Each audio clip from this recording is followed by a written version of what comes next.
So hi guys, how are you all? I hope you all well at this time. तो guys, आज के video बहुत ही interesting topic के ऊपर है, जो कि हम ये वीडियो शूट करने जा रहे हैं आज एक एनएफओ के ऊपर। एनएफओ में रिसेंटली म्यूचुअल फंड में एक बहुत ही स्ट्रांगली फंड जस्ट लॉन्च हुआ है। अगर मैं इस फंड का डिस्कशन अगर आपसे करूं और फंड्स के मुकाबले, तो उनके मुकाबले देखने को ये मिलेगा कि जो ये हम फंड का डिस्कशन आज करने जा रहे हैं, इसमें ग्रोथ पोटेंशियल बहुत ज़्यादा है अगर आप लॉन्ग टर्म या शॉर्ट टर्म के हिसाब से इन्वेस्टमेंट करने जा रहे हैं। और डिस्कशन में भी करने वाले हैं कि ये फंड किन लोगों के लिए बेनिफिशियल है। अगर आपकी एज जो भी है, आप 15 ईयर्स, 10 ईयर्स, 20 ईयर्स के लिए प्लानिंग अगर कर रहे हैं इस फंड के साथ में, तो आपको एक्चुअली में इस फंड के अंदर इन्वेस्टमेंट करना चाहिए कि नहीं। तो ऑलरेडी थंबनेल आप लोगों ने पढ़ लिया होगा इसका, ऑलरेडी किसी को वीडियो आज बनने वाला है। वीडियो है एक डीएसपी के म्यूचुअल फंड के ऊपर, जो रिसेंटली इसका भी एनएफओ लॉन्च हुआ है। इसमें हम स्टार्टिंग डेट जो है एनएफओ का वो डिस्कस करने वाले हैं, लास्ट डेट क्या है, अलॉटमेंट डेट क्या है, इसकी एनएवी की प्राइसिंग इस टाइम पे क्या चल रही है, और लॉन्ग टर्म के लिए इसमें क्या स्कोप है, शॉर्ट टर्म के लिए इसके अंदर क्या स्कोप्स अवेलेबल है, क्या इंडस्ट्रीज यूज कर रहे हैं। सारी की सारी इन्फॉर्मेशन इस फंड के रिगार्डिंग हम आज के इस वीडियो में डिस्कस करने वाले हैं। बिफोर द स्टार्ट आपसे रिक्वेस्ट है, please try to watch this video from starting to end, ताकि हम जो भी डिस्कशन इस फंड के बारे में करें उसका इन्फॉर्मेशन आपको स्टार्टिंग से लेकर एंड तक प्रॉपरली मिल सके। बिकॉज ऑब्वियसली अपना आप हार्ड एंड मनी इन्वेस्ट कर रहे हैं, तो एटलीस्ट थोड़ा बहुत आपको इन्फॉर्मेशन इस फंड के रिगार्डिंग होना चाहिए, थोड़ा बहुत क्या एटलीस्ट पूरा इन्फॉर्मेशन होना चाहिए, सो दैट इन फ्यूचर आपको इस फंड में किसी तरह का कोई क्वेरी एंड डाउट ना रहे। तो please try to watch this video from starting to end, ताकि इसके जो भी आपको पॉइंट्स हैं, जो बेनिफिट्स हैं, आपको स्टेप बाय स्टेप क्लियर हो जाए। एंड आपसे एक रिक्वेस्ट और है, अगर आप इस चैनल पर नए हैं तो please try to subscribe this channel and share this video with everyone, ताकि इस तरह की जो भी इन्फॉर्मेशन है रिगार्डिंग इन्वेस्टमेंट इंश्योरेंसेस आप लोगों को टाइमली बेसिस से मिलती रहे। And please try to subscribe अगर आपको थोड़ा बहुत भी अगर प्रॉफिटेबल लगता है, थोड़ा बहुत भी अगर आपके लिए बेनिफिशियल लगता है ये वीडियो, तो आप इसे प्लीज सब्सक्राइब करें, ताकि ये इन्फॉर्मेशन आने वाले टाइम में आपको और आपके फैमिली के फ्यूचर के हिसाब से पोटेंशियल और फायदेमंद रहे। ऑलराइट, तो वीडियो स्टार्ट करते हैं। सबसे पहले अगर हम इस फंड का अगर डिस्कशन करें, तो इस फंड के लिए मैंने ऑलरेडी पीपीटी बनाया हुआ है आप लोगों के लिए, ताकि इस फंड को हम डिटेल में आज समझ सकें कि ये क्या फंड है और किस तरीके से ये काम करने वाला है। तो आइए वीडियो को शुरू करते हैं। सबसे पहले अगर हम इस फंड का डिस्कशन करें, तो फंड का नाम है DSP US treasury fund of fund. ये इसका फंड का नाम है। अगर आप इनके साइट पे अगर जाके चेक करते हैं डीएसपी म्यूचुअल फंड के साइट पे, तो ऑटोमेटिकली आपको इसका एनएफओ वहां विजिबल हो जाएगा। इवन ग्रो एप्लीकेशन के अंदर भी अगर आप ग्रो यूज करते हैं, तो मोस्टली आप उस एप्लीकेशन के अंदर भी जा करके इसकी डिटेल्स वगैरह आप चेक कर सकते हैं। और अप्लाई करना है तो उसका सिंपल सा मोटो है, आप उनके वेबसाइट पर जाएं, सारी इन्फॉर्मेशन को प्रॉपर्ली एक बार आप चेक करें, अंडरस्टैंड करें, and then you can apply. सबसे पहले अगर हम इसके बेनिफिट्स की बात करें, तो अभी इसका जो एनएफओ का स्टार्टिंग डेट है, बिकॉज ऑब्वियसली हम एनएफओ का डिस्कशन कर रहे हैं, तो उसके लिए स्टार्टिंग डेट और लास्ट डेट को अंडरस्टैंड करना बहुत जरूरी है कि इसका स्टार्टिंग डेट कब से है और कब तक अवेलेबल है इसका जो एनएफओ का डेट है। तो अगर हम स्टार्टिंग डेट की बात करें, तो आज है 7 मार्च, और ये एनएफओ जस्ट आज ही लॉन्च हुआ है। और इसका जो लास्ट डेट है इट्स 13 मार्च। मतलब ये कि 13 मार्च को ये एनएफओ क्लोज हो जाएगा। 7 तारीख को जस्ट आज लॉन्च हुआ है। तो ऐसे काफी लोग हैं जो ऑलरेडी अप्लाई कर चुके हैं, जिनको इस फंड में सेविंग करना है। बिकॉज एनएफओ और आईपीओ में मोस्टली लोग यही ट्राई करते हैं कि थोड़ा इन्वेस्टमेंट जल्दी करें, खासकर आईपीओ से ज्यादातर होता है। बट एनएफओ की अगर हम डिस्कशन करें, तो एनएफओ के लिए आज इसका फर्स्ट डे है इस डीएसपी म्यूचुअल फंड का, और जो लास्ट डेट है वो है 13 का। मतलब आप इसको अगर एज एनएफओ अप्लाई करना चाहते हैं, तो 13 तक ही इसको अप्लाई कर सकते हैं। और जो भी लोग 7 तारीख से लेकर 13 तारीख तक इस फंड को परचेज करेंगे, उसका जो अलॉटमेंट होगा आपके एनईवीज का, वो 18 मार्च को होगा। मतलब अलॉटमेंट होने के बाद में आपको कंफर्मेशन मिल जाता है कि हाँ, मेरे को ये फंड मिल चुका है, मुझे इतनी यूनिट्स रिसीव हो गई। अगर हम इसके एनईवी प्राइस की बात करें, तो ऑब्वियसली जो भी फंड मार्केट में इस टाइम पे आते हैं, उनके प्राइसिंग काफी सस्ते होते हैं। मोस्टली 10 रुपीज के हिसाब से मोस्टली फंड का एनईवी का प्राइस रहता है। तो प्राइसिंग इस टाइम पे इस फंड की काफी सस्ती है, जो कि आने वाले टाइम में काफी अच्छा खासा आपको प्रॉफिट दे सकती है। अगर हम इसके नेक्स्ट फीचर की बात करें, तो वो है आपका minimum investment to invest this plan. अगर हम इससे मिनिमम इन्वेस्टमेंट की बात करें कि अगर हम लॉन्ग टर्म के हिसाब से, शॉर्ट टर्म के हिसाब से अगर इन्वेस्टमेंट करना चाहते हैं, तो इसके अंदर अमाउंट इतना मिनिमम है कि आज के डेट में इसको कोई भी परचेज कर सकता है। मिनिमम इन द सेंस, अगर हम सबसे कम वैल्यू की बात करें, तो इसको आप 100 रुपीज से मंथली स्टार्ट कर सकते हैं। तो I think it's very interesting. अगर आपकी एज जो भी है 18, 25, 30 and what ever budget you have, जितना भी आपका बजट है, ऑब्वियसली 100 रुपीज तो आज के टाइम बहुत ही नॉमिनल सा अमाउंट है, जो कि कोई भी इजीली अफोर्ड कर सकता है। तो इसका मिनिमम जो इन्वेस्टमेंट है दैट इज 100 रुपीज। अगर आपको एसआईपी भी करनी है for an example monthly basis पे, तो try you can invest at least 100 rupees in this fund. But suggestion ये है कि थोड़ा सा अमाउंट प्रॉपर बेस्ट लगाना, क्योंकि थोड़ा सा बेस्ट फंड है। क्योंकि इसमें होता क्या है, सबसे पहले अंडरस्टैंड करना ये जरूरी है कि अगर आप इस फंड में अगर इन्वेस्टमेंट कर रहे हैं, तो एक्चुअली में ये फंड पैसा गेन कैसे कर रहा है, कहाँ से पैसा आपका जनरेट कर रहा है? क्योंकि आप किसी फंड को ऊपर ट्रस्ट आप तभी कर सकते हैं जब आपको उस फंड का पूरा डेटा मालूम होगा कि कहाँ पर पैसा लगा रहे हैं लोग, किस तरीके से रिटर्न जनरेट कर रहे हैं, क्या इनके सोर्सेज हैं और कितने टाइम से लोग अपने फंड को मैनेज कर रहे हैं। तो ये सब चीज़ को अंडरस्टैंड करना बहुत ज़रूरी है अगर आप कोई भी शेयर्स परचेज कर रहे हैं, कोई भी एनएफओ परचेज कर रहे हैं, कोई एसआईपी परचेज कर रहे हैं, राइट। तो अगर हम इस फंड का अगर डिस्कशन करें तो इनका जो ऑब्जेक्टिव है इस टाइम पे वो ये है, they invest your money in the US treasuries. मतलब ये कि आप जो अपना पैसा इन्वेस्ट कर रहे हो इस टाइम पे, एक तरीके से आपका पैसा ये इंटरनेशनल मतलब इंडस्ट्रीज मतलब जा रहा है पैसा आपका इन्वेस्ट होने के लिए। पहले हमने जो इन्वेस्टमेंट्स करी हैं काफ़ी म्यूचुअल फंड्स में, जो कि मोस्टली हम इंडिया के स्टॉक्स में अपना पैसा इन्वेस्ट करते हैं, बट ये यूएस ट्रेजरीज है। मतलब अपना पैसा आप जो इन्वेस्ट कर रहे हैं यूएस के ट्रेजरीज के अंदर इन्वेस्ट कर रहे हैं, ठीक है।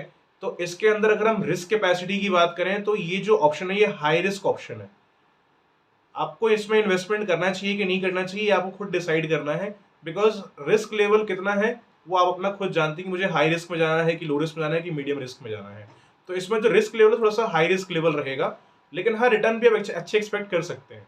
क्योंकि ऑब्वियसली सी बात है, अगर आप मार्केट में इन्वेस्टमेंट कर रहे हैं, अगर आप लो रिस्क लेते हैं तो थोड़ा सा रिटर्न लो होता है, अगर आप मॉडरेट अगर रिस्क लेते हैं तो थोड़ा सा रिटर्न मीडियम होता है, बैलेंस होता है।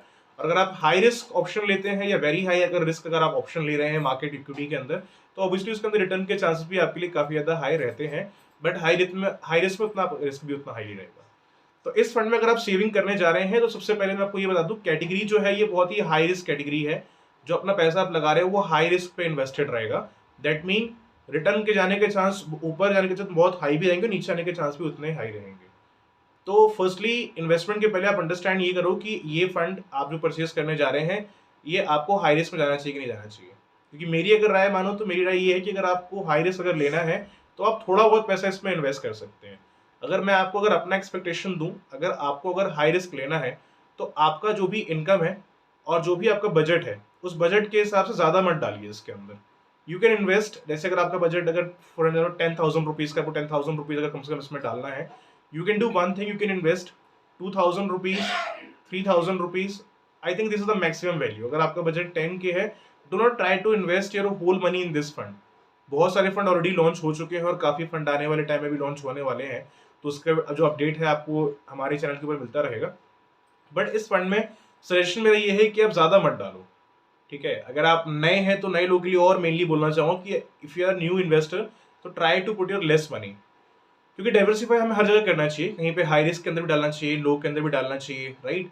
तो ऐसा नहीं है कि एक ही फंड में डालते रहो, बट एटलीस्ट इसमें कम से कम डालना, जो कि मेरी रिकमेंडेशन है। बाकी चॉइस आपकी है। If you want to put your whole money, you can put your whole money in this fund, और आधा डालना है तो आधा आप डाल सकते हैं, जैसा आपके हिसाब से आपको बजट अफोर्ड करे अपने अकॉर्डिंग आप इसमें डाल सकते हैं। बिकॉज आपका बजट आप खुद जानते हैं, I don't know about your budget, but मेरा रिकमेंडेशन यही कि try to invest your less amount in this fund, ज़्यादा मत डालना। अगर आपका जो भी बजट है उसके हिसाब से you can invest 10 to 15% something, all right। Apart from this अगर हम इसमें अनदर फीचर की बात करें तो वो है आपका टैक्स सेविंग का फीचर। इसमें आपको टैक्स बेनिफिट की अगर हम बात करें तो इसमें आपका जो मेच्योरिटी वाला ऑप्शन रहेगा, जैसे कि ऑलरेडी हम काफी वीडियोस में ऑलरेडी जिक्र कर चुके हैं, और जो लोग म्यूचुअल फंड में इन्वेस्टमेंट कर रहे हैं या जो नॉलेज रखते हैं ऑलरेडी उनको मालूम होगा कि म्यूचुअल फंड में जो मेच्योरिटी होता है वो टैक्सेबल होता है। अगर आपको प्रॉफिट साल का अगर 1 लाख से अगर गेन ज्यादा हो गया तो टैक्सेबल, ये सब आप सब लोग जानते हैं, राइट। तो if you want to know more about tax वाला बेनिफिट तो डायरेक्टली आप ग्रो एप्लीकेशन पे या डायरेक्टली जो उनकी म्यूचुअल फंड की साइट है आप वहां पर जाकर के प्रॉपर्ली इन्फॉर्मेशन को चेक कर सकते हैं कि क्या इस टाइम पे टैक्स के ऑप्शन चल रहे हैं और कितने से कितने पे टैक्स लग जाएगा। तो आपको सारी इन्फॉर्मेशन वहां से मिल जाएगी। तो इसके अंदर जो मेच्योरिटी है इसमें 1010 का बेनिफिट नहीं है, 1010 नहीं है तो मेच्योरिटी भी ऑब्वियसली ज्यादा टैक्सेबल रहेगा, ठीक है। तो एक बार आप अंडरस्टैंड कर लेना कि इसमें क्या कितना टैक्स है, आप लॉन्ग टर्म के बेस पे जा रहे हैं या शॉर्ट टर्म के बेस पे जा रहे हैं, उसके हिसाब से एक बार अंडरस्टैंड कर लेना, then only you go with this fund. Apart from this अगर हम इसमें अनदर ऑप्शन की बात करें जो कि एग्जिट लोड है, exit load is a very important part, क्योंकि एग्जिट लोड हर किसी को मालूम होना चाहिए अगर वो कोई एक फंड परचेज करने जा रहा है। क्योंकि एग्जिट लोड एक वो ऑप्शन है, कल के डेट में अगर मुझे अपने पैसे अगर विड्रॉ करने, मान लो मैंने 15 ईयर्स का ऑप्शन लिया है, 20 ईयर्स का ऑप्शन ले लिया है, अभी के हिसाब से मैंने अगर एक्सपेक्टेशन नहीं लगाई मुझे 15 साल के लिए सेव करना है, तो मैंने एक 15 साल का माइंडसेट बना के देखा है कि मुझे 15 साल के बाद ही पैसा चाहिए। बट अगर उसके पहले अगर मुझे कुछ नीड पड़ जाती है, अगर मुझे अपने इस फंड से अगर एग्जिट करना है, मान लो रिटर्न ही अच्छे नहीं आ रहे हैं, मुझे लगा था रिटर्न बढ़िया आएंगे बट रिटर्न अच्छे नहीं आ रहे हैं, राइट, या कुछ भी मेरा कंडीशन है, मुझे इसको एग्जिट करना है, तो you can exit your money, अपना पैसा इसमें से आप निकाल सकते हैं। इसमें जो एग्जिट लोड है वो निल है। तो ये सबसे इसमें इंटरेस्टिंग चीज है कि इस टाइम पे अगर आप एग्जिट भी करोगे अगर साल भर के बाद में, 6 महीने के बाद में, तो उसमें एग्जिट लोड नहीं है, निल है। क्लियर है यहाँ तक? अपार्ट फ्रॉम दिस, अगर हम इसमें अनदर ऑप्शन की अगर बात करें, तो वो अनदर ऑप्शन इसके अंदर ये है कि अगर आप इस फंड में अगर सेविंग करने जा रहे हैं बिफोर द इन्वेस्टमेंट, ये एक रिकमेंडेशन मेरे एंड से, प्लीज को अंडरस्टैंड करिएगा कि अगर आप इस फंड में इन्वेस्टमेंट कर रहे हैं, मैंने ऑलरेडी आपको सलाह दी है कि इसमें आप ट्राई करना कि थोड़ा अमाउंट लेसर रहे। अगर आप खासकर नए हैं तो आप लोगों के लिए खासकर बता रहा हूं मैं, बाकी जैसा आपका बजट है अपने बजट के अकॉर्डिंग आप सेव कर सकते हैं अपना पैसा, लेकिन try to invest your money less in this fund. और भी आगे एनएफओ आने वाले हैं जिसका अपडेट आपको इस चैनल के ऊपर मिल जाएगा, और पहले भी हमने कुछ एनएफओ की वीडियो बनाया है, तो थोड़ा सा वो और इंटरेस्टिंग है अगर आप चाहें तो। मतलब जैसे री इन्वेस्टमेंट तो होता ही है एनएफओ लॉन्च हो जाने के बाद कुछ टाइम के बाद में, तो अगर वहां आप इन्वेस्टमेंट करना चाहें वहां कर सकते हैं, या फिर जो नए एनएफओ फ्यूचर में आएंगे आप वहां अपना पैसा आप सेव कर सकते हैं। बट इसके अंदर थोड़ा सा पेशेंस चाहिए। पेशेंस तो पूरे मार्केट के अंदर चाहिए। आप मार्केट में कोई भी फंड परचेज करते हो, पेशेंस आपको हर एक मार्केट लिंक एसआईपी के अंदर चाहिए। If you don't have a patience, आप रिटर्न बना ही नहीं सकते मार्केट लिंक फंड से। तो मार्केट में सबसे इंपॉर्टेंट है पेशेंस। आपके पास अगर पेशेंस है, you can generate good return. Sometime कोई नया आदमी इन्वेस्टमेंट कर रहा है फर्स्ट टाइम, तो पहली बार अगर वो अपना पैसा सेव करने जा रहा है, उसको कई बार डर लगता है कि I should put money for long term और नॉट। डाल तो दिया, बट एक महीने बाद अगर रिटर्न गिरने लग जाते हैं तो दे फील कि नहीं, रिटर्न नहीं आ रहा है, वो थोड़ा सा अनकंफर्टेबल फील करते हैं। और जो आदमी पहले से सेव करते आ रहा है उसको पता है कि मार्केट से पैसा कैसे बनता है। तो ये बेसिकली ये स्ट्रेटेजी सारे फंड्स के लिए है, बट इसके लिए बता रहा हूँ खासकर कि इसमें थोड़ा सा आपको पेशेंस देना पड़ेगा। थोड़ा सा हाई रिस्क ऑप्शन है, रिटर्न अच्छे बन सकते हैं, बट पेशेंस की नीड है यहाँ पे। And try to go for a long term option. Mutual fund कोई भी लोगे लॉन्ग टर्म में फायदा अच्छा मिल जाता है, चाहे कोविड आ जाए या कुछ भी आ जाए। अगर आपने लॉन्ग टर्म के हिसाब से अगर पैसा डाला हुआ है तो लॉन्ग टर्म के अंदर रिटर्न अच्छा आ ही जाता है। ठीक है, क्योंकि मेनली आज के डेट में जो लोग इन्वेस्टमेंट फर्स्ट टाइम कर रहे हैं वो शॉर्ट टर्म में इंटरेस्टेड ज्यादा होते हैं। I have seen multiple people, मेरे ऐसे क्लाइंट्स हैं आज के डेट में जो इन्वेस्टमेंट करने आते हैं मोस्टली शॉर्ट टर्म के साथ, मुझे शॉर्ट टर्म के लिए इन्वेस्टमेंट करना है। तो शॉर्ट टर्म में पहले इतना प्रॉफिट बनता नहीं है। ठीक है, तो try to go with a long term. आप कोई भी म्यूचुअल फंड परचेज करो तो कोशिश ये करो कि आप लॉन्ग टर्म के हिसाब से ही जाओ। ठीक है, बट अगेन एक बार आप इस फंड को परचेज करने के पहले, फंड अच्छा है, ऑप्शन ठीक है, थोड़ा सा हाईली रिस्क ऑप्शन है, बट अपने अकॉर्डिंग अपना बजट एक बार देख लो, अपने जो भी एडवाइजर है उनसे एक बार डिस्कशन कर लो। एंड कोई भी अगर डाउट एंड क्वेरी अगर आपके माइंड में रहते हैं इस फंड के regarding, you can raise your question in the comment box. I try to give the answer as soon as possible. और इनका एक वेबसाइट है, मैं इसका आपको नाम बता देता हूँ। इनके साइट पर डायरेक्टली जाके इसकी और भी जो इन्फॉर्मेशन है आप चेक कर सकते हैं, ताकि इसके रिगार्डिंग जो भी डाउट एंड क्वेरीज हैं थोड़े बहुत जो बचते हैं वो वहाँ क्लियर हो जाएंगे आपके। मैं तो बता ही दूंगा कोई अगर क्वेरीज आपके माइंड में है, बट स्टिल अगर आप और भी अगर गो थ्रू अपने एंड से करना चाहते हैं तो इनकी वेबसाइट भी है जो कि है www.dspin.com। तो आप इस साइट पे जाओ और जो भी इसका इन्फॉर्मेशन है आपको A to Z सारी की सारी इन्फॉर्मेशन इस फंड के रिगार्डिंग आपको मिल जाएगी। अपार्ट फ्रॉम दिस, इस पीपीटी में जो मैंने ऑलरेडी इन्फॉर्मेशन आपके लिए क्रिएट किया था वो सारी की सारी पीपीटी कंप्लीट हो गई है। बट स्टिल कोई क्वेश्चन अगर डाउट अगर माइंड में रहते हैं, you try to raise your question in the comment box. I try to give the answer as soon as possible.